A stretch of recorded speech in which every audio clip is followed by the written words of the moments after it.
Jo from stampingjo.com, and welcome to this week's Stamping 411. So we are October now, this first week of October, and fall is coming. I can see the leaves outside starting to turn. It's both, nice and depressing all in one. I love fall, to be honest, but I don't like winter. So the fact that it's coming up is kind of depressing to me. I wish we could just skip winter and just go straight to spring. I don't know if you're with me on that, but that's how I feel. I'm not a winter girl. But today I thought I would show you some really pretty fall colors on this card. We are focusing this month on the Painted Harvest stamp set. So it's this one here. It has beautiful two-step stamping images where you can layer the images together to create different shades. And we are focusing on the Regals colors. And what else? We have two different ribbons that is in this month's product kit that I'm focusing on. So we have the burlap ribbon, which is really pretty. It's kind of thick, but it can be worked with. It's not too hard, and it's really, really gorgeous. And the other one that we're using is this one here, which is, I should know these names before I come on video, but copper trim ribbon, and it's a little bit thinner. You can see it kind of has like some really nice texture on it, and it has a bit of a gloss, and the two of them go really nicely together. So that is what this month's kit is focusing on. You will see on this post, you can purchase the kit by entering all of the item codes in my online store. Or if you prefer, you can just go through me and give me a call or send me an email and say, hey, I want this month's kit so that I can follow along and do the cards with you. So this is the first of 4 cards that we're going to be making this month using these products. And look at how pretty that is. I just love, love, love these colors together. So let's get started. So the colors we're going to use for the cardstock are Old Olive, Cajun Craze, and Whisper White, which Whisper White's my favorite to stamp on. It is so beautiful, and the images come out so nicely on it. So you'll see some of the other cards. I designed them all yesterday, actually. Some of the other cards will be using vanilla as well. But for this one, we're going to use Whisper White. 5.5 by 8.5 is your card backing.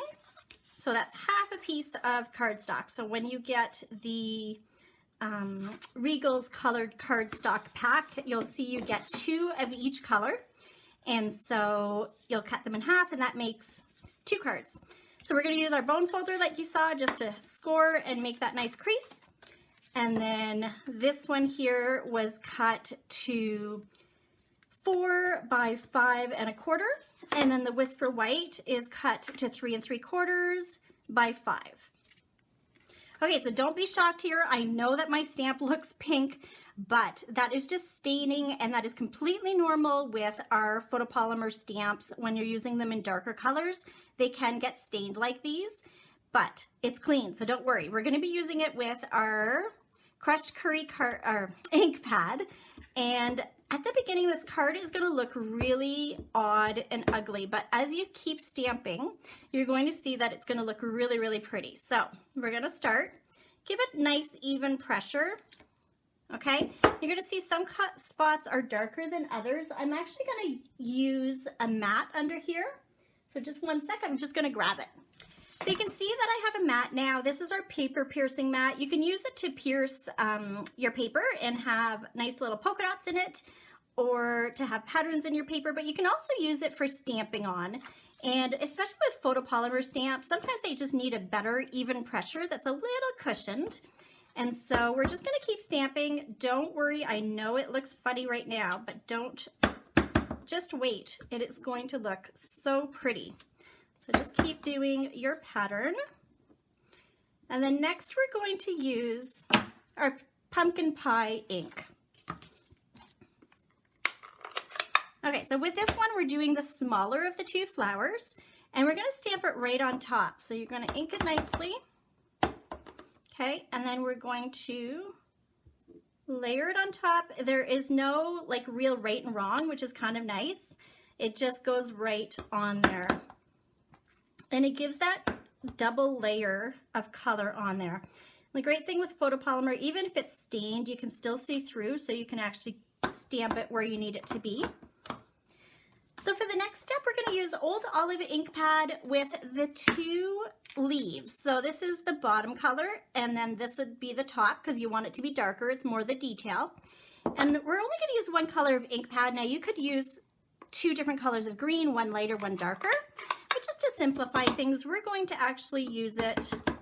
We're going to stamp off, and then the second time we're going to stamp on our paper. Now, to make things a little bit more realistic, we're going to put those leaves kind of behind the flowers. So I've already pre-cut, stamped, and just pre-cut some of these little jaggedy things. And we're going to use that. Ah, look at what I just did. Okay, that's okay. I'm going to stamp it in that same spot. And I don't mind it. It just kind of looks like a shadow, but pretend that didn't happen. That's just always what, you know, what can happen when you're on video and you're going quickly. So we're going to layer that right on top. So we're always stamping off first and then stamping, and then the layer on top goes just with 1 color. So let's keep going. Stamp off. And then you can do the next flower and just move it a little bit back so that it kind of looks like it's coming behind those flowers.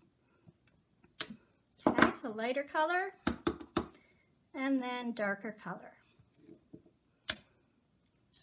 So do that for all of your flowers, and you'll see just how pretty it starts to look. So once you're done with the flowers, we're going to use the Cajun Craze ink pad with the centerpiece. Now that centerpiece, all of these have texture, so you'll see they're a little bit different than some. They have some really nice texture, and that center of the circle isn't supposed to really ink up. So you'll see that there's a difference in the color, but we're going to take it and just stamp that right in the middle. You can turn it a little bit if you find you have like some white space and it's bothering you. You can stamp it a couple of times just to kind of fill that in. But look at how gorgeous this is starting to look. So stamp once and go again and again just to kind of fill that in. Don't these just start to look like real sunflowers? I don't know if that's the real colors of a sunflower, but it looks so gorgeous. I wish I had colors like that in my garden. I do not have a green thumb and do not have a lot of color in my garden, to be honest. So I get to stamp it on paper. All right, the next one that we're going to do is these little polka dots, and they're so cute, and they're really nice for space fillers. So you can actually really small taps, okay? So a lot of people I find when they use the small ones, they dig into their ink pads and then they get ink all over that block. So you don't need to do that much. So you can actually stamp once and then go through a few times and do your polka dots. And just fill in some of that white space. Now, if you want after this, if you want to have kind of a little bit of a different color going throughout for the polka dots, just bring in your chamois. Look how beautiful mine looks. I call that well loved.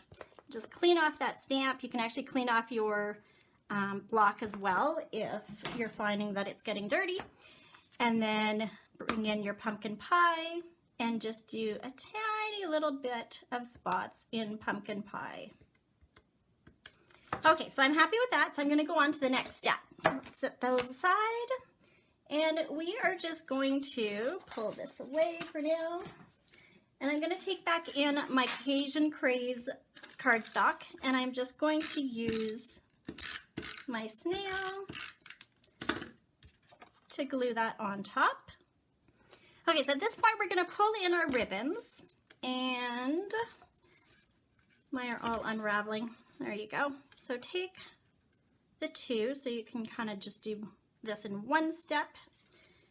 Place it on top. See how much of a tail you'll need so that you can glue it to the back. We're going to cut those, set those aside. Okay, so now you want them to kind of lie on top of each other. And you want that tail to go behind your layer to approximately where you want it to be. So what I do is I turn it like this. I have it there. And I love this tear and tape. It is so awesome. I use it all the time for things that need to stick a little bit more. So I'm just going to tear off a piece and then just glue both of those down like this. Now, if you're watching this video this week, this is actually on sale this week. So make sure you check out the World Card Making Day, week, whatever you want to call it, sale that we have going on right now, because it is on sale and it is fantastic. You want lots of it. Okay, so when you go to the front, the great thing about this tape actually is it doesn't really show up underneath that ribbon. So you can take a nice piece of it, place it on top of your ribbon like that, and pull off the cover. So sometimes with my nails I have a little bit of trouble. You can use, if you have some paper snips, those are really good. If you have a paper piercer, or this new tool is actually fantastic that we have. I can't remember what it's called. I will post it in the video as a name, but it is fantastic. It's a picker-upper and it has a paper piercer, and then on this side here it has like a little tool that you can pick up like glue dots or sequins that have glue dots on it. So it's got lots of different things, but I actually use this pokey part to uncover it. So really good for that. Okay, so you're going to take it. It's going to stick really, really well. So make sure you get it into the right spot at the beginning. Okay, bring it back. Now we're going to take our ribbon scissors again, and I want that to be on an angle. So I'm just going to cut that. And then I want this one to go like that. Is that about right? Yep, that looks right. Okay, now I did this again under here. Okay, I actually glued these two because you're not going to see this part. So we're just going to, actually I'll just do it like, I think I did it too big, hold on. So I'm going to glue the copper one to the bottom one like this. Okay, put that back on my roll. Now for the next step, we're actually going to do our greetings. So if you don't have this punch already, or don't have a punch that you like with this greeting, don't worry about it. You could just, you know, do a rectangular greeting and it'll look just perfectly fine. Because I have lots of punches and lots of fun things to cut out, I decided to use a pretty label punch. You can see it comes in this shape here. So what we're going to do is I'm bringing back in my Cajun Craze. And this greeting that comes in this set is so pretty. It says, "I am thankful for you." And I'm just going to stamp that on my paper. I have a friend actually who I'm giving this card to, because last week I was having a little bit of a blimp in my life, a little bit of a tough time, and she brought me the most beautiful flowers just out of the blue. And we're going to get together for coffee soon. So I thought this would be perfect for her. Okay. So we're going to punch that out. Whenever you stamp, always stamp first, punch second, so you can see where it is in your little window and you can stamp it nice and perfect. Now I forgot one of my stamps. I'm just going to grab it. This one here. So this is the leaf stamp. I'm just going to clean this off so I can use the block. And I thought it looked kind of white. So see, like I could use it like that. It just looks a little bit white to me. So I'm actually just going to clean this off. Put on this pretty leaf, and then I'm going to take this back with, where did our ink pad go? Oh yes, the old olive ink pad. Now if you do it without stamping off, it's going to look really, really dark, so don't do that. So we're going to stamp it, but we're going to stamp it off on our paper a couple of times, okay? And then you can just stamp it right on top, and it's just going to make a really pretty little background. See how pretty that is? And it just doesn't look as white. Okay, so let's pull back in our layers and see how this is covered now. We're going to put that there. So I'm just going to take this back with my adhesive.